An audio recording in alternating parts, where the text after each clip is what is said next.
E poi c'erano continue analisi della potabilità dell'acqua.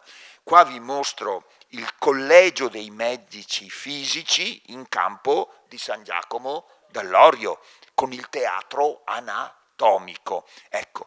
E il magistrato alla sanità, che era formato da politici, chiedeva continuamente consulenze ai medici di Padova e di Venezia per verificare la sanità della sua acqua.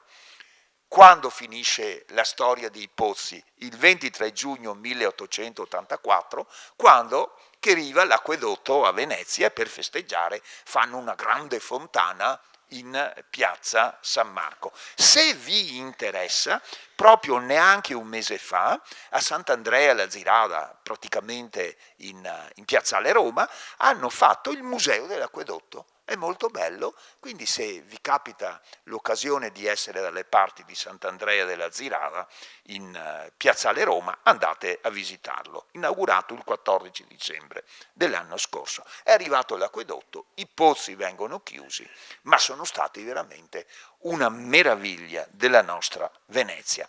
Non lascio i pozzi, vi tengo ancora sui pozzi, qua vi ho messo il Leon Mi perché io a Scarpea via, vedevo che ve l'ho messo in moeca, e parliamo di queste famose vaschette imeripetenti, già sanno tutto, che adesso sono usate come cestini dei rifiuti e ogni volta è veramente scandaloso vedere come queste testimonianze alte, altissime del passato, della vita quotidiana, siano disprezzate e poco curate. Avete presente che nello zoccolo del pozzo, nella zoia, c'è, se è un pozzo pubblico, se non è passato il restauro Mona, che può sempre succedere, c'è questo catino. I miei ripetenti lo sanno, ma adesso approfondiamo. Vi mostro qui, vedete, bellissimo pozzo in corte terrazza, di nuovo col catino nella zoia. Sapete perché erano stati fatti?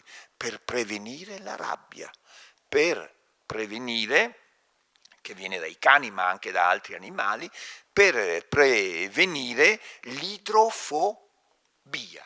Allora, il magistrato alla sanità, il problema della rabbia, dei cani rabbiosi, era diventato un problema molto grave a Venezia. Sapete che la rabbia è mortale, è una malattia gravissima ancora oggi.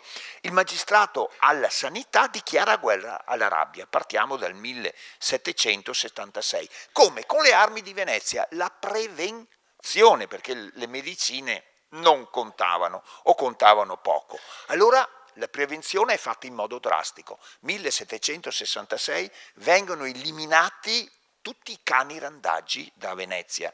I cani domestici devono uscire di casa sempre accompagnati dai loro padroni o devono avere un collare che permetta di identificare di chi sono, a chi appartengono. Ditemi se non sembrano robe dei nostri giorni, ma le ha inventate Venezia, Poi tutte le botteghe erano obbligate ad avere fuori un mastello pieno d'acqua, perché si pensava che bevendo l'animale potesse non ammalarsi e quindi si faceva prevenzioni. E ecco che arriviamo ai nostri pozzi, vengono resi obbligatori questi catini perché gatti, cani e altri animali possano abbeverarsi sempre come misura preventiva contro la terribile idrofobia.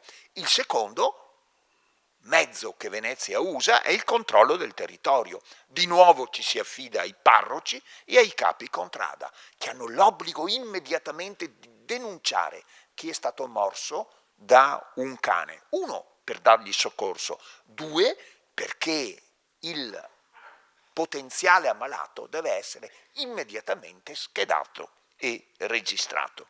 Per la peste vedremo che avevano provvedimenti anche molto più duri.